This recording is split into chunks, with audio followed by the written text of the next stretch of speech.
இல்லை, பாஜக தான் முன்னெடுத்து நாங்கள் மத்திய அமைச்சர்கள்லாம் அங்கே பேசினோம். நானும் எல்முருகன் அவர்களும் சென்று பேசி தான் நிலைமை விளக்கினோம்.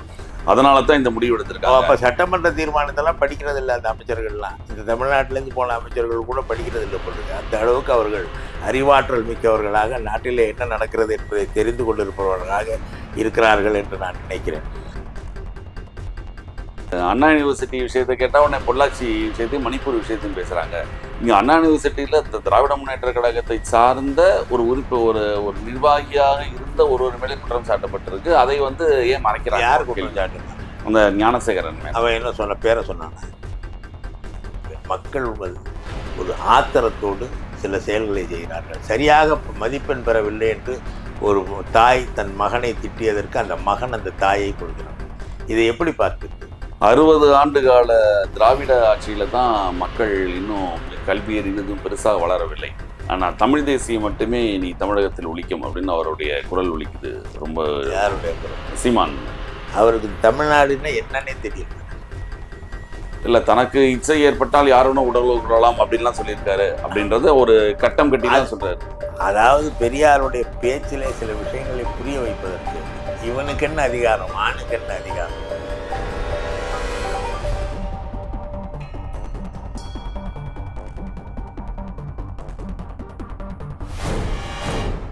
வணக்கம். இது பிராம்ப்லி நியூஸ் தமிழின் நேர்காணல் நிகழ்ச்சி. இன்றைய நிகழ்ச்சியில் கலந்து கொண்டு தன்னுடைய கருத்துக்களை தெரிவிப்பதற்காக திராவிட முன்னேற்ற கழகத்தினுடைய செய்தி தொடர்பாளரும் முன்னாள் மாநிலங்களவை உறுப்பினருமான டிகேஎஸ் இளங்கோவன் அவர்களை சந்திக்கவிருக்கிறோம். வணக்கம். வணக்கங்க. டங்ஸ்டன் அந்த திட்டத்திற்கு எதிராக ஒரு மிகப்பெரிய வெற்றி கிடைத்திருக்கிறது அப்படிங்கிறதுக்காக ஒரு வெற்றி விழா நேற்று நடைபெற்றது இல்லையா? வெற்றி விழா முதல்வர் கலந்துக்கிட்டாங்க. அந்த ஊர் மக்கள் அழைத்தார்கள் பேர்ல. இது ஒரு கபட நாடகம் அப்படின்னு அண்ணாமலை, சீமான் போன்றவர்கள் விமர்சிக்கிறாங்க. என்ன அப்படின்னா, அது முக்கியமா அது குறிப்பிட்டது என்ன அப்படின்னா, வேங்கைவேலுக்கு நேராக செல்லாதவர்கள், அண்ணா யூனிவர்சிட்டியில இருந்த பெண்ணோட நேர செல்லாதவர்கள், பிரச்சனைக்குரிய இடங்களுக்கு செல்லாதவர்கள் இப்ப உடனே தனக்கு வெற்றி கிடைத்து விட்டதுன்னு ஒரு தோற்றத்தை உண்டாக்குறாங்க. இது இவர்கள் கிடைத்த வெற்றி கிடையாது. இது மத்திய அரசாங்கம் அங்க இருக்க மக்களுடைய சிரமங்களை உணர்ந்து அவர்களாகவே எடுத்த முடிவு அப்படின்ற மாதிரி ஒரு செயல்கள்ல தொட்டர்கள் பேசிட்டு இருக்காங்க. மத்திய அரசாங்கம் பல நல்ல திட்டங்களை தமிழ்நாட்டுக்கு கொண்டு வருகிறது. இப்போ எய்ம்ஸ் அவர்கள் கட்டி முடித்து ஏறத்தாழ 5 ஆண்டுகள் ஆகிவிட்டன. இங்க மாணவர்கள் 1000க்கு மேல் படிக்கிறார்கள் என்று கூட சொல்வார்கள். பொய்யை சொல்வது மட்டும்தான் பாஜகவுக்கு வேலை. அங்கே டங்ஸ்டன் சுரங்கத்தை தொடங்க வேண்டும் என்று அந்த முடிவை எடுத்தது யார்? அந்த மக்கள் போராட்டத்தை தொடங்கிய உடனே எங்களுடைய அமைச்சர், அந்த மாவட்ட அமைச்சர் நேராக அந்த மக்களை சந்தித்து நான் தலைவருடன் பேசி எப்படியாவது டங்ஸ்டன் சுரங்க தொழிற்சாலை வராமல் தடுக்கிறேன் என்று சொல்லி வாக்குறுதி அளித்து விட்டு, அதற்கு பிறகு சட்டமன்றத்திலே தீர்மானம் நிறைவேற்றி, அந்த தீர்மானத்தையாவது இவர்கள் ஆதரித்தார்களா? பாஜகவிற்கு 4 சட்டமன்ற உறுப்பினர்கள் இருக்கிறார்களே, அந்த தீர்மானத்தை இவர்கள் ஆதரித்தார்களா? இல்லையே. இவ்வளவுக்கு பிறகும் அங்கே பிரதமருக்கு கடிதம் எழுதி, இவ்வளவும் நடந்த பிறகு மக்களுக்கு கோபம் இருக்கிறது என்பதை புரிந்து கொண்டு அஞ்சி பிறகு டங்ஸ்டன் தொழிற்சாலை வராது என்று அந்த அறிவிப்பு ஒரு 3-4 மாதங்களுக்கு பிறகு ஒரு போராட்ட அறிவிப்பை மக்கள் அளித்த பிறகு மாநில அரசு சட்டமன்றத்திலேயே அதற்கு எதிராக தீர்மானம் நிறைவேற்றிய பிறகு இவர்கள் அதை கைவிடுவதாக சொல்கிறார்கள். இல்ல, பாஜக தான் முன்னெடுத்து நாங்கள் மத்திய அமைச்சர்கள்லாம் அங்கே பேசினோம். நானும் எல்முருகன் அவர்களும் சென்று பேசி தான் நிலைமை விளக்கினோம். அதனால தான் இந்த முடிவு எடுத்திருக்காங்க. அப்ப சட்டமன்ற தீர்மானத்தெல்லாம் படிக்கிறது இல்லை அந்த அமைச்சர்கள்லாம். இந்த தமிழ்நாட்டிலேருந்து போன அமைச்சர்கள் கூட படிக்கிறது இல்லை போட்டிருக்கு. அந்த அளவுக்கு அவர்கள் அறிவாற்றல் மிக்கவர்களாக நாட்டிலே என்ன நடக்கிறது என்பதை தெரிந்து கொண்டிருப்பவர்களாக இருக்கிறார்கள் என்று நான் நினைக்கிறேன். ஏன்னா ஒரு முதல்வர் கலந்து கொண்ட ஒரு நிகழ்ச்சி, முதல்வரை அழைத்தார்கள்ன்ற பேர்ல கலந்து பாராட்டு விழா நிகழ்ச்சி, முக்கியமான விஷயங்கள் ரத்து செய்து விட்டு வந்திருக்கேன்னு சொல்றாரு. அதை டிராமான்ற ஒரு வார்த்தையில சொல்றேன். சொல்றேன், அவங்க எதை செஞ்சாலும் டிராமாம்பாங்க. அவங்களுக்கு இந்த ஆட்சியை பற்றி குறை சொல்வதற்கு ஒன்றுமில்லை. தமிழகத்தில் அதிகமான ஒரு மழைப்பொழிவு ஏற்பட்டது, வெள்ளம் ஏற்பட்டது. அந்த வெள்ளம் அப்பொழுது முதல்வர் அவர்கள் இங்கு இல்லாமல் மக்களை நேர சந்திக்காமல் டெல்லிக்கு போனாரு. ஆனா இப்ப பாராட்டு விழா அப்படின்னு சொன்ன உடனே உடனடியாக சந்திக்கிறார் அப்படின்னு முக்கியமான குற்றச்சாட்டாக அதை சொல்றாரு. இல்லை, அது அவர் அப்படி சொல்ல முடியாது. ஏனென்றால் இந்த விஷயத்திலே திமுக அரசாங்கமே சட்டமன்றத்திலே தீர்மானம் போட்டிருக்கிறது என்றால் அது முதலமைச்சரின் முடிவு. நான் இருக்கும் வரை, முதலமைச்சராக இருக்கும் வரை டங்ஸ்டன் தொழிற்சாலை வராது என்ற உத்தரவாதத்தையும் அவர் அளித்திருக்கிறார். அந்த நிலையிலே அப்படிப்பட்ட ஒரு சூழ்நிலை, டங்ஸ்டன் தொழிற்சாலை அங்கே வராது என்று சொன்ன பிறகு அதற்கு நன்றி தெரிவிக்கும் வகையிலே மக்கள் அவரை அழைத்தார்கள். அங்கு சென்று அவர்களை பார்த்து விட்டு வந்தார். இதில் நாடகம், வேஷம் என்பதற்கு சொல்வதற்கு என்ன இருக்கிறது? இதை இவர்கள் தான் செய்திருக்கிறார்கள். இவர்கள் போட்ட நாடகம்தான். நேராக அவர்கள் டெல்லிக்கு சென்று அந்த அமைச்சரை பார்ப்பது போல் பார்த்து, இவர்கள் சொல்லி உடனே அந்த அமைச்சரை நிறுத்திவிட்டதை போன்ற ஒரு நாடகத்தை நடத்தியவர்கள் யார்? இல்ல, இதே திமுக அரசாங்கம் இவ்வளவு வலியுறுத்தி டங்ஸ்டன் சுரங்கத்தை வந்து நிப்பாட்டி இருக்கு. ஆனா இதே காலகட்டத்துல பரந்தூர் விமான நிலையத்துக்கு இதே மக்கள் போராட்டம் நடக்குது. அதை திமுக அரசு எப்படி கையாளுகிறது அப்படின்னு ஒரு கேள்வி கேட்கிறேன். இல்ல இல்ல இல்ல இல்ல டங்ஸ்டன் தொழிற்சாலை என்பது அந்த தொழில் நிறுவனத்திற்கு மட்டும் லாபம் தரக்கூடியது. ஒரு விமான நிலையம் என்பது தமிழ்நாட்டில் உள்ள அனைத்து மக்களுக்கும் பயன்படக்கூடியது. இரண்டுக்கும் வேறுபாடு இருக்கிறது. இது பொது பயன்பாட்டுக்குரிய இடம். அதை அவர்கள் அதிமுக ஆட்சி காலத்திலேயே அவர்கள் நிலத்தை எல்லாம் பேசி எல்லாம் செய்து விட்டார்கள். இப்பொழுது அந்த விமான நிலையம் அமைய இருக்கிற நேரத்தில் அது அந்த மக்களுக்கு பிரச்சனையாக இருக்கக்கூடும். அதற்காக அந்த மக்களுக்கு கொடுக்கின்ற அந்த நிலத்துக்கான தொகையை கூட அதிகரித்து கொடுக்கிறார்கள். எனவே இது பொதுமக்களுக்கான ஒரு தேவையை நிறைவேற்றக்கூடிய ஒரு செயலுக்கும் ஒரு தனி தொழில் நிறுவனத்திற்கும் உள்ள வேறுபாடை நாம் பார்க்க வேண்டும். இது இங்கே விமான நிலையத்திலே, சென்னை விமான நிலையத்திலே அங்கே பயன்படுத்துவோர் எண்ணிக்கை அதிகரித்து கொண்டே வருகிறது. அது மேலும் மேலும் அதிகரிக்க கூடும். இந்த சூழ்நிலையிலே பரந்தூரில் விமான நிலையம் அமைவது என்பது அந்த மக்களுக்கு ஒரு வசதியை ஏற்படுத்தி கொடுக்கும். எனவே விமான நிலையம் அமைவதற்கும் இதற்கும் வேறுபாடு இருக்கிறது. பல சூழ்நிலைகளில அதுவும் மத்திய அரசுடைய திட்டம் தான் இல்லையா? ஆனா மாநில பயன்பாடு அனுமதியும் தேவை. நீங்கள் நிலங்களை நீங்கள் தான் கையெழுத்து கொடுக்கணும். இந்த பயன்பாட்டை பார்க்க வேண்டும். இப்ப என்எல்சி நிறுவனம் அந்த காலத்திலே வந்த பொழுது அந்த மக்கள் மிகப்பெரிய போராட்டத்தில் இறங்கினார்கள், உங்களுக்கு தெரியும். ஆனால் நெய்வேலியில அந்த பகுதி மக்கள் எல்லாம் அந்த நிலத்தை எடுக்கும் பொழுது பெரிய போராட்டத்தில் இறங்கினார்கள். ஆனால் அந்த மக்கள் அவர்கள் வீட்டு பிள்ளைகளுக்கு வேலை தருகிறோம் என்று சொன்ன பிறகு அவர்கள் அமைதி அடைந்தார்கள். இப்பொழுது அதில் சிலர் எங்கள் வீட்டு பிள்ளைகளுக்கு வேலை கொடுக்கவில்லை என்று கூட போராடி இருக்கிறார்கள். அது குறித்து மாநில அரசு பேச்சுவார்த்தை நடத்தி வருகிறது. அது ஒரு புறம் இருக்க, ஒரு தொழில் நிறுவனத்தை தொடங்குவதற்கும் ஒரு பொதுமக்கள் பயன்பாட்டிற்கான ஒரு இடத்தை உருவாக்குவதற்கும் உள்ள வேறுபாட்டை நாம் புரிந்து கொள்ள. இல்ல, அந்த தொழில் நிறுவனமும் மக்களுக்கான செயல்பாடுகளுக்கு சேர்ந்து தானே இல்லையா? அது அது அவங்க வணிக நிறுவனம். இல்ல, வணிக நிறுவனத்தினுடைய நோக்கம் வணிகமாக இருந்தாலும் அதுலயும் வேலைக்கு சேர்றவங்க இருப்பாங்க, எண்ணிக்கை குறைவாக இருக்கக்கூடும். அது மட்டும் இல்ல, அந்த மக்கள் அந்த நிலத்தை விடுவதற்கு தயாராக இல்லை என்றும் பொழுது அதை நாம் மக்களுடைய கருத்தை இங்கே கேட்க வேண்டும். ஏனென்றால் டங்ஸ்டன் நிறுவனம் என்எல்சி போன்ற இல்ல டங்ஸ்டன் நிறுவனம். இதுல முக்கியமான குற்றச்சாட்டு தவாக தலைவர் விஜய் அவர் என்ன சொல்றாருன்னா, அந்த பரந்தூர் நேர சென்று பார்க்கும் பொழுது அவர் பொதுமக்களிடம் பேசும் ஒரு கருத்தை சொல்றாரு. இதுல அவர்களுக்கு தனிப்பட்ட லாபம் ஏதோ இருக்கிறது போல இருக்கு அப்படின்னு ஒரு கருத்தை, குற்றச்சாட்டை முன்வைக்கிறாரு திமுக அரசாங்கத்தோட வகையில. எதுக்கு திமுக அரசாங்கத்துக்கும் அதுக்கு அந்த தொழிற்சாலை, அந்த விமான நிலையத்துக்கு என்ன தொடர்பு? விமான நிலையம் என்பது ஒன்றிய அரசின் அதிகாரத்தில் உள்ள நிலத்தை கையப்படுத்திக் கொள்ள வேண்டியது மாநில அரசு தான் செய்ய முடியும். மாநில அரசு அந்த நிலத்துக்கு அதிகமாக பணத்தை கொடுக்க தயாராக இருக்கிறது. அதுல இவர்களுக்கு என்ன லாபம் இருக்க முடியும்? மக்களிடமிருந்து நிலம் வாங்குகிறோம், பணம் கொடுக்கிறோம். இதுல என்ன லாபம் இருக்க முடியும்? தனிப்பட்ட முறையில என்ன லாபம் இருக்க முடியும்? குறிப்பிட்ட குற்றச்சாட்டை அதான் அவர் வைக்கிறார். என்ன லாபம் இருக்கும்? எப்படி அதில் லாபம் சம்பாதிக்க முடியும்? ஒரு நிலத்தை பெற்று சிவில் ஏவியேஷன் துறைக்கு வழங்குகிறோம், அதிலே என்ன லாபம் இருக்க முடியும்? அதுல அவங்க என்ன மார்க்கெட் பிளேஸ் அதை விட அதிகமாக கொடுப்பதாக ஒத்துக்கிறோம். என்ன லாபம் இருக்க முடியும்? எப்படி லாபம் இருக்க முடியும்? அறியாமையால் பேசுகிற பேச்சாகவே நான் இதை பார்க்கிறேன். பல பேர் இப்ப அறியாமையால தான் பேசி கொண்டிருக்கிறார்கள். ஏதாவது திமுக அரசை குறை சொல்ல வேண்டும். அவங்க நோக்கம் வேற எதுவும் கிடையாது. இந்த அரசாங்க நடைமுறைகளை குறை சொல்ல முடியவில்லை. 1 கோடி பேருக்கு நாங்கள் மகளிர் உதவித்தொகை வழங்குகிறோம் என்று, உரிமை தொகையை வழங்குகிறோம் என்று சொன்னால் அதிலே ஒரு 10,000 பேருக்கு விட்டு போய்விட்டது என்று சொல்கிறார்கள்.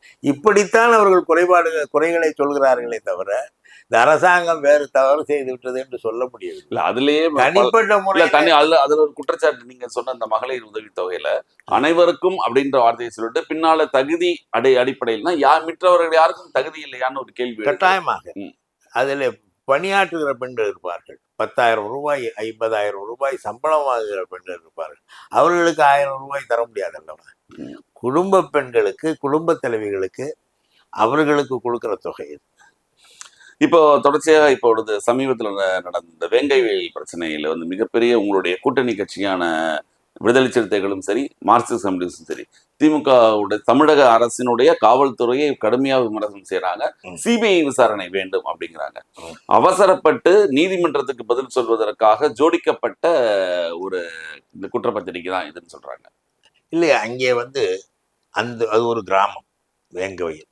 அந்த கிராமத்திலே இந்த இந்த தவறு குற்றம் இழைக்கப்பட்ட நேரத்தில் யார் செய்தார்கள் என்று அந்த கிராம மக்களுக்கே தெரியாது. ஆனால் இதை உடனடியாக காவல்துறையிடம் புகார் அளித்தார்கள். உடனடியாக மாவட்ட ஆட்சித்தலைவர் அங்கே சென்றார். அங்கே சென்று அவர்கள் அதன் மேல் காவல்துறை வழக்கு பதிவு செய்தது. இன்னும் கூட யார் இதை செய்தார்கள் என்று அந்த கிராமத்தில் உள்ள மக்கள் தானே, அவர்கள் தானே சொல்ல வேண்டும். அவர்களுக்கும் தெரியாது.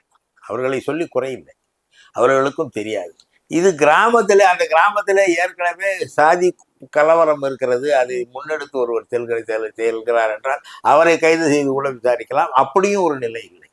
இப்பொழுது யார் அந்த தவறை செய்தார் என்பதற்காக நம்முடைய காவல்துறை அவர்களுடைய மரபணு பரிசோதனையை கூட தொடங்கி இருக்கிறார்கள். எப்படியாவது குற்றவாளியை கண்டுபிடிக்க வேண்டும் என்று முழு முயற்சியோடு மாநில அரசு செயல்பட்டு வருகிறது. அப்படி இருக்கும் பொழுது எப்படி குற்றவாளி யார் என்று தெரியாத நிலையில் குற்றவாளி யாராக இருக்க முடியும் என்று மரபணு பரிசோதனை மூலமாக கண்டுபிடிக்க வேண்டும் என்ற முயற்சியை கூட காவல்துறை மேற்கொண்டு வருகிற நேரத்தில் இதை பற்றி தவறாக சொல்வதிலே என்ன பொருள் இருக்கிறது? இல்ல, விடுதலை சிறுத்தைகள் என்ன சொல்றாங்கன்னா, சிபிஐ விசாரணை, அதாவது சிபிஐ விசாரணைக்கு எங்களுக்கு நம்பிக்கை இல்லாட்டு விட்டாலும் தமிழக காவல்துறை மேல் ஏற்பட்ட அவநம்பிக்கையால் நாங்கள் கோர வேண்டிய நிலைமை வந்திருக்கிறது. இது தமிழக காவல்துறை மட்டுமல்ல, எந்த ஸ்காட்லாந்து யார்டு வந்தாலும் கூட அதை கண்டுபிடிக்க முடியாது. ஏனென்றால் அங்கே யார் செய்தார்கள் என்பது யாரும் பார்க்கவில்லை, சாட்சியம் இல்லை. அதை நேரில் பார்த்தவர்கள் இன்னார் இதை செய்தார், இவர் மேலே ஏறியதை நான் பார்த்தேன் என்று சொன்னால் அவரை கைது செய்து சிறையில் அடைக்கலாம். இல்ல, தங்களுடைய குழுவினாத்த ஒரே ஒரு இனத்தை சேர்ந்த ஒரே ஒரு ஜாதியை சேர்ந்த அவர்களை சேர்ந்த மக்களே, ஒரே கிராம மக்களே தனக்கு தானே எப்படி வச்சுக்குவாங்க? இவங்க ஜோடிக்கப்பட்ட புகார் அப்படின்ற குற்றச்சாட்டு எப்படி நடந்துச்சு?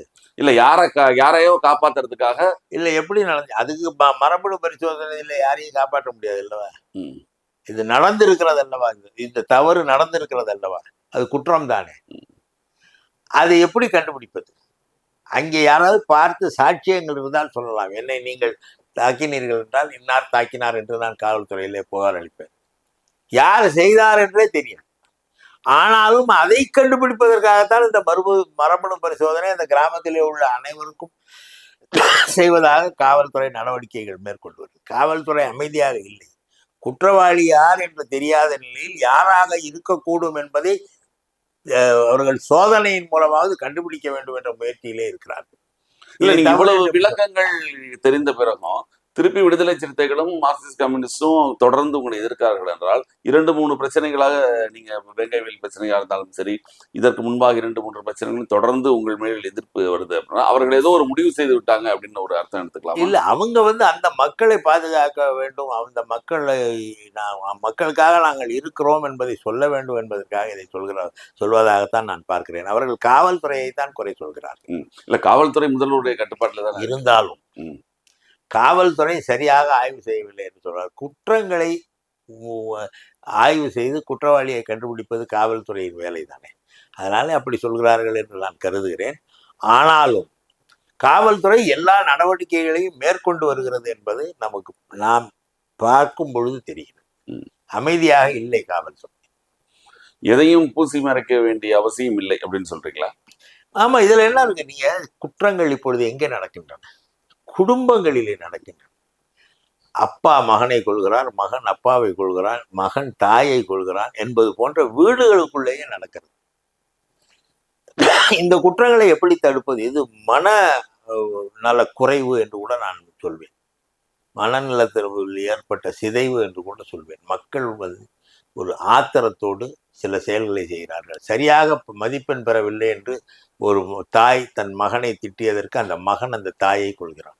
இதை எப்படி பார்ப்பீர்கள்? இது குற்றம் தானே? கொலை என்பது குற்றம் தானே? எனவே இது போன்ற நிகழ்வுகள் இப்பொழுது அதிகரித்திருக்கின்றனே தவிர, மற்றபடி மணிப்பூரில் நடப்பதை போன்ற ஒரு மோசமான நிலை இங்கே நடக்கவில்லை. மணிப்பூரை பற்றி பேச மாட்டேன் என்கிறார்களே. இல்ல அதுதான் அவங்க சொல்றாங்க. இங்க அண்ணா யூனிவர்சிட்டி விஷயத்தை கேட்டா உடனே பொள்ளாச்சி விஷயத்தையும் மணிப்பூர் விஷயத்தையும் பேசுறாங்க. இங்க அண்ணா யூனிவர்சிட்டியில இந்த திராவிட முன்னேற்ற கழகத்தை சார்ந்த ஒரு ஒரு நிர்வாகியாக இருந்த ஒருவர் மேலே குற்றம் சாட்டப்பட்டிருக்கு. அதை ஏன் மறைக்கிறாங்க? யார் குற்றம் சாட்டினா? அந்த ஞானசேகரன் மேல. அவன் என்ன சொன்ன? பேரை சொன்னானா? அவர் திமுக அமைச்சரோட இருக்கக்கூடிய படங்கள்லாம் வெளியானது இல்லையா? திமுக அமைச்சரோட அந்த தொகுதி சைதாப்பேட்டை தொகுதியிலே இருக்கிறது. சைதாப்பேட்டை தொகுதியில அந்த அமைச்சர் அந்த தொகுதியின் சட்டமன்ற உறுப்பினர் ஏதேனும் ஒரு காரணத்தினாலே அவரோடு படம் எடுத்திருக்கலாம். அவர் தவறு, திமுக காரர் என்று நீங்க இவ்வளவு சொல்றாங்கல்ல, அவரை கைது செஞ்சிருவான்ல. திமுகவை சேர்ந்தவர் என்பதற்காக அவர் கைது செய்யப்பட்டிருக்கிறார். பாஜகவை சேர்ந்தவர்கள் எவ்வளவு குற்றவாளிகள் வெளியே, அந்த கட்சியை சார்ந்தவர்கள் என்ற முறையில எவ்வளவு குற்றவாளிகள் வெளியே மற்ற மாநிலங்களில் பாஜக ஆளும் மாநிலங்களில் இருக்கிறார்கள் என்ற கணக்கை நான் சொன்னால் என்ன? இங்கே கைது செய்திருக்கிறோம், நடவடிக்கை மேற்கொள்ளப்பட்டிருக்கிறது. இப்போ ஒரு மிகப்பெரிய ஒரு தலைப்பு இங்கே ஓடிக்கொண்டிருக்கு தமிழகத்தில். பெரியாரை பற்றி மீண்டும் பல காலங்களுக்கு முன்பாக இருந்திருக்கலாம், இப்போ மீண்டும் பெரியாரை பற்றி மிகப்பெரிய சர்ச்சை இருக்கு. அதற்கு முதல் காரணமாக நாம் தமிழர் கட்சியுடைய சீமான் அவர்கள் பெரியாரை விமர்சித்து சொல்லியிருக்கிறார். அவர் ஒவ்வொருடைய வார்த்தைகள் என்ன அப்படின்னா, பெரியார் எதை சொன்னாரோ எழுதினாரோ அதை தான் நான் திருப்பி சொல்றேன், அது இருக்கிறதான் சொல்றேன் அப்படின்னு சொல்லி குறிப்பிட்டு அவை எல்லாமே அரசுடைமையாக்கப்பட்டால் தான் வெளிச்சம் வரும். ஏன் அவங்க கிட்ட கொடுத்துருக்காங்கன்ற ஒரு கேள்வி. பெரியாருடைய எழுத்துக்கள் அது அவங்கதான் உரிமையாளர்கள். பெரியார் திரள் தான் அதற்கு உரிமையாளர்கள். திராவிடர் கழகம் தான் அதற்கு உரிமையாளர்கள். அரசாங்கம் அவங்கள்ட்ட கொடுக்கல. இல்ல அரசாங்கம் கொடுக்கல, அரசுடைமை ஆக்கலாமேன்ற ஒரு கேள்வி கேட்கிறேன். அரசுடைமை ஆக்கலாம் என்பது வேறு விஷயம். இப்பொழுது பெரியார் நூல்களை பலரும் வெளியிட்டுக் கொண்டிருக்கிறார்கள். ஆனால் அது அவர்களுடைய சொத்து. பெரியார் என்ன மொழிக்காவலரா? தன்னை மொழிக்காவலர் என்று அறிவித்துக் கொண்டாரா? இல்லை. பெரியாரை பொறுத்தவரை மக்களிடையே ஏற்றத்தாழ்வை ஏற்படுத்தியிருக்கும் மனு தர்ம சித்தாந்தம், இது ஆரிய சித்தாந்தம், இந்து மதத்தின் பெயரால் சொல்லப்பட்டது, கடவுள் படைத்ததாக சொல்லப்பட்டது என்று சொல்லி கடவுளையே தூக்கி எறிந்தார். மனிதர்கள் அனைவரும் பிறப்பால் சமம் என்பதற்காக போராடியவர். இல்ல அவ்வளவு, அதாவது பெரியார் அவர்கள் அனைத்து மதத்தினையும், எல்லா மதத்தினையும் சரி, மத நம்பிக்கைகளையும் சரி விமர்சிக்கிறார். அப்போது அவரது கருத்துக்களை விமர்சிக்கிறதில் இதற்காக இந்த திராவிட கட்சிகளுக்கு இவ்வளவு கோபம் வருகிறதுன்னு ஒரு கேள்வி கேட்கிறார். அவருடைய கருத்துக்களை விமர்சிக்கிற நான் என்ன சொல்றேன்னா, அவர் போய் இவர் எதுக்காக விமர்சிக்கிறார்? பெரியார் தமிழை காட்டு என்று சொன்னார். அவர் என்ன தமிழுக்காக போராடியவரா? பெரியார் உனக்காக போராடியவர். உன்னுடைய கொள்ளுப்பாட்டி இந்த சீமான் இருக்கிறாரே, அவருடைய கொள்ளுப்பாட்டி, அவர் எள்ளுப்பாட்டி, அவருடைய பரம்பரையினர். இங்கேயே மேலாடை அணிய முடியாத நிலை இருந்தது. மேலாடை அணிந்தால் அது சட்டப்படி குற்றம் என்று பெண்கள் அப்படி இருந்த நிலை. அந்த கோவிலுக்கு இருக்கிற தெருவிலே நடக்கக்கூடாது என்று இருந்த நிலை. இரட்டை கிளாஸ் முறை நிலை இருந்த நிலை. இதையெல்லாம் எதிர்த்து போய் காங்கிரஸை விட்டு ஏன் பெரியார் வெளியேறினார்?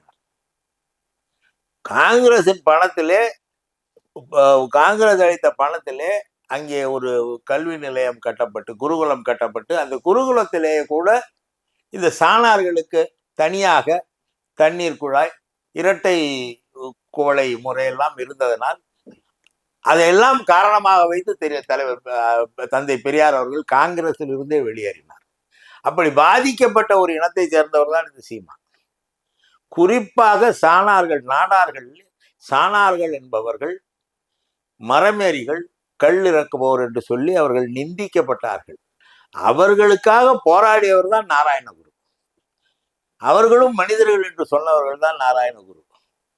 எனவே இந்த நாட்டிலேயே ஒரு 200 ஆண்டுகளுக்கு முன்னாலேயே இந்த பகுதியிலே தாழ்த்தப்பட்டவருக்கு நிகராக பார்க்கப்பட்டவர்கள் சாணார்கள். இல்ல அதாவது இந்த இவர்களுக்கான போராட்டம் தான் பெரியாரின் போராட்டம். பெரியார் மொழிக்காவலர் அல்ல, மனித இல்ல அவர் காவலர். அதை மட்டும் சொல்லல. அவர் அதை மட்டும் சொல்ல. நாங்கள் பெரியாரை பற்றி நாங்கள் பேசும் பொழுது ஏன் திராவிட கழகத்திலும் திமுக பிரிந்தது அப்படின்னு ஒரு கேள்வி வைக்கிறார். ஆமா, அதற்கான முக்கிய காரணம் அந்த பொருந்தா திருமணம் சொல்லிட்டு தான் வெளில வந்திருக்காங்க. நான் பெரியாரை விமர்சிப்பதை விட அதிகமாக விமர்சித்தது கலைஞர் அவர்களுக்கு அண்ணா அவர்கள் தான் அப்படின்னு சொல்றாரு. இல்ல, பெரியார் திமுகவை விமர்சித்தால் கூட அண்ணாவோ கலைஞரோ திராவிட முன்னேற்ற கழக தோழர்களோ பெரியாரை யாரும் விமர்சித்ததே இல்லை. பெரியார் வெளிப்படையாக திமுக எதிர்ப்பு பிரச்சாரம் செய்தவர்.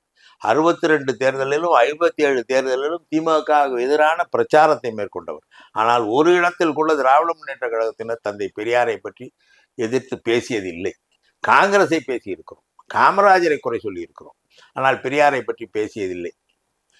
அப்படி பேச வேண்டியது. ஏனால் பெரியாரின் கொள்கைகளை தொடர்ந்து நாங்கள் முன்னெடுத்து செல்கிறோம் என்பதையும் சொல்லிக் கொண்டு நம்ம அண்ணா அவர்கள் பொருந்தா திருமணம் சொன்ன வார்த்தை தான் அப்படின்னு குறிப்பிட்டு ஒரு அது அது அது காரணமாக இருக்கலாம். அந்த நேரத்தில் அந்த திருமணம் அண்ணா ஏற்றுக்கொள்ளாததாக கூட இருக்கலாம். அது திராவிட முன்னேற்ற கழக தோழர்கள் அது மற்றவர்கள் இப்படி இன்னைக்கு பேசுறவங்கள மாதிரி பேச போறாங்களோன்னு கூட நினைச்சிருக்கலாம்.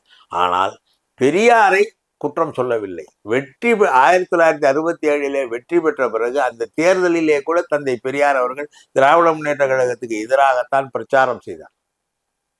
வெற்றி பெற்ற பிறகு இந்த ஆட்சி பெரியாருக்கு காணிக்கை என்று சொன்னவர் அறிஞர் அண்ணா. பெரியாரை நாங்கள் திராவிட முன்னேற்ற கழகத்தினர் பெரியாரை ஏற்றுக்கொண்டவர்கள். அவர் எங்களை எதிர்த்தாலும் அரசியல் ரீதியாக அவர் இடமிருந்து பிரிந்து வந்தவர்கள் என்ற கோபத்திலே கூட அவர்கள் எங்களை குறை சொல்லியிருக்கலாம். ஆனால் நாங்கள் பெரியார் வழியிலே செல்வோம் என்று சொல்லி அந்த முடிவிலிருந்து நாங்கள் மாறவில்லை. இல்ல அதைத்தான் ஒரு கேள்வியாகவும் கேட்கிறார்.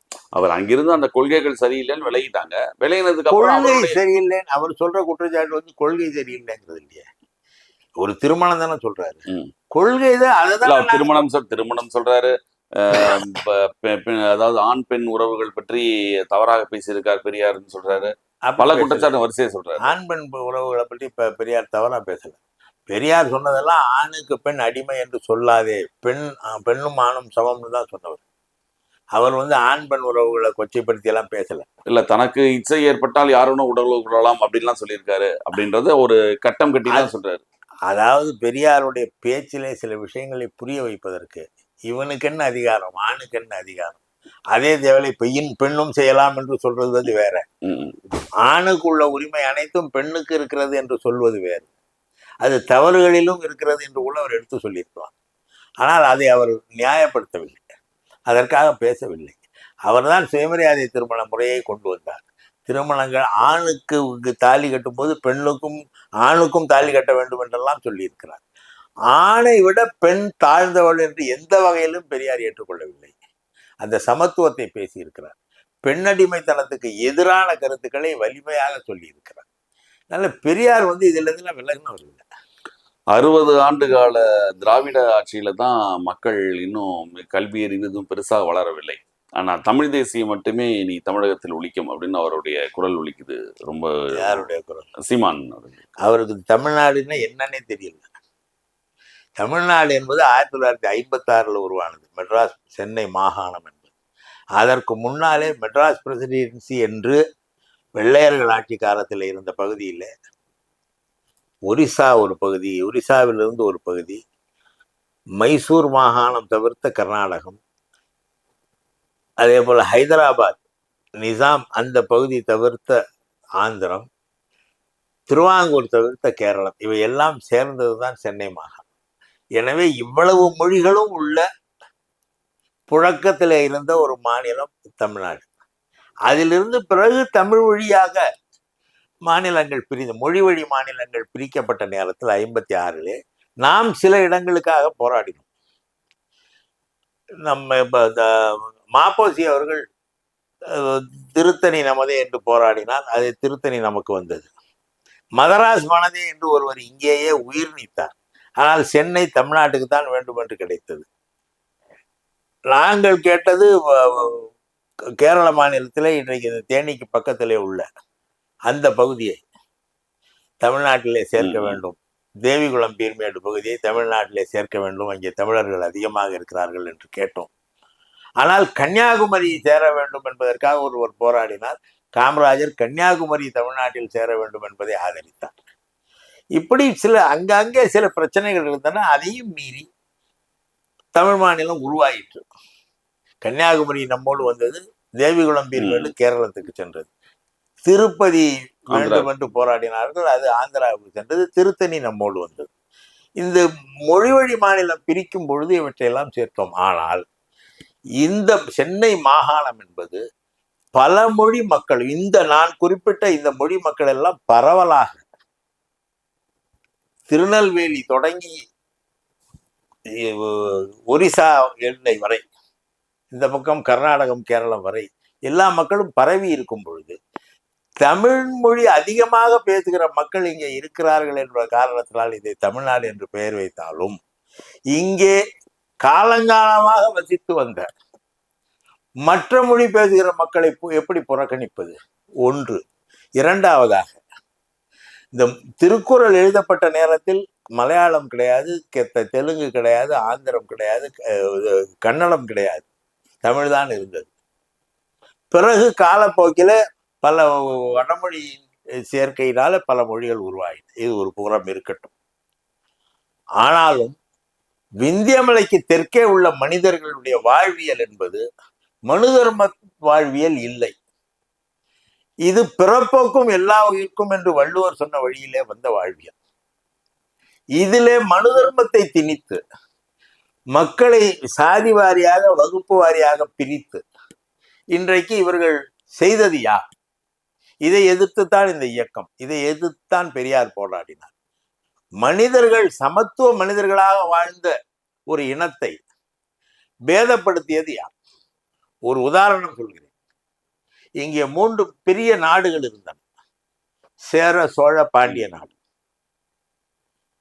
வடக்கே ஒரு 4-5 நாடுகள் இருந்தன. மராட்டியம், மகதம், குப்தம், மௌரியம் போன்ற நாடுகள். இந்த 3 நாடுகளில் பிறப்பால் சத்திரியர்கள் தான் மன்னர்களாகி இருக்கிறார்களா? ஆனால் வடக்கே மராட்டியத்திலோ, மௌரியத்திலேயோ, குப்த பேரரசிலேயோ, மகத பேரரசிலேயோ சத்திரியர் இல்லாதவர்கள் யாராவது மன்னராகி இருக்கிறார்களா?